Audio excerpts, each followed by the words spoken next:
True innovation improves the human experience. What does that mean? Did you save someone time? Did you save someone money? Did you make someone money? Did you put a smile on someone's face today? You don't have to cure cancer. We certainly didn't. But you do have to fill a void.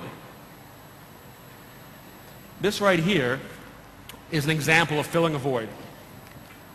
This is the front page of a large newspaper in America called Milwaukee Journal-Sentinel, the largest paper in Wisconsin, a large state in the Midwest. Look at the front page. Front page. Double click on charity, new mom featured on philanthropic website. George Bush, his photo's not in there. Whose is? The woman with her newborn baby who raised nearly $40,000 through our innovation. It's not about you, it's about them. Make it about your customers. Get comfortable with discomfort. You must do what others are unwilling to do if you want to innovate, because common sense is all too common. If someone tells me I have common sense, I'd be offended. I want to have uncommon sense. I want all of you to have uncommon sense.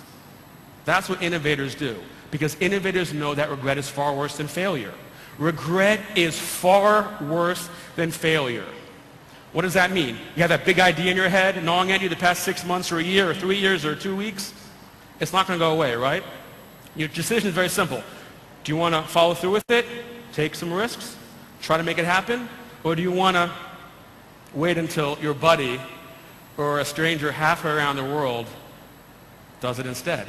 Because you know what? If you wait and you're right, you just know this idea will work. If you don't do it, someone else will. And that regret of wondering what if is so much worse than the regret of failure for trying and learning from the experience. When I was in the venture capital business, I was in the no business. No, no, no. Stupid idea. That makes no sense. That's impossible. No money. Right? Why? Because it's so much easier to say no than to take the risk of saying, wow, I'm on board with you. Let's do this thing. I love it. Here's some cash. Because that shows that you're getting some skin in the game too. It's easier to say no, and that's our global society, right?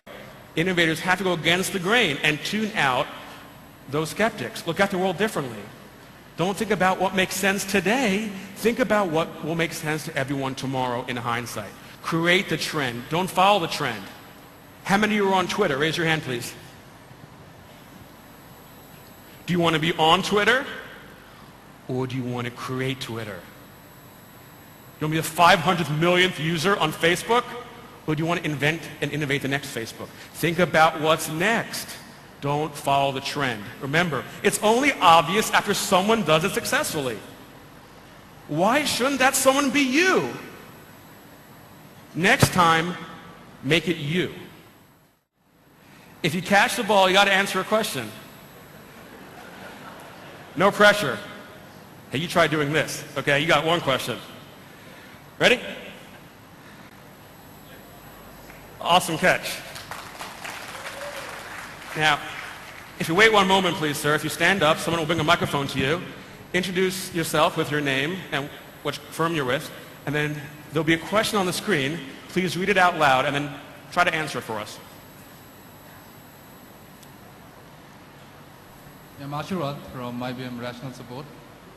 Okay, great. Please read the following question out loud and then give us a response. Does innovation begin from top down or from bottom up? What are your thoughts? It could be either ways. It needs to be innovated, that's it. I actually think that's an excellent answer. Please give me a round of applause. Maybe he saw my slides. I think he cheated, because that's actually my answer as well. It's almost a trick question, but it didn't work. Excellent. I would argue, I would completely agree with you. It's both. It's top down and bottom up. Why? Because the employer-employee relationship is symbiotic. How do I mean that? If you're at the senior management level, right, it's important to set a tone and a culture of innovation that runs through the lifeblood of the organization. Why is that? Because then the guys like us, right, software developers, The people doing the daily blocking and tackling aren't going to want to work for those companies if they're not having innovative culture. You need that. I need that. We all need that stimulation, and you can find it. So it must be from the top down to attract the top talent from the IITs and the IIMs and MITs of the world. But the bottom up, let's face it, I know what it's like to be writing code for hours on end. It's the people that are doing the development that often come up with the new innovations as well, because that tenacity, that fire in the belly, that creative spirit.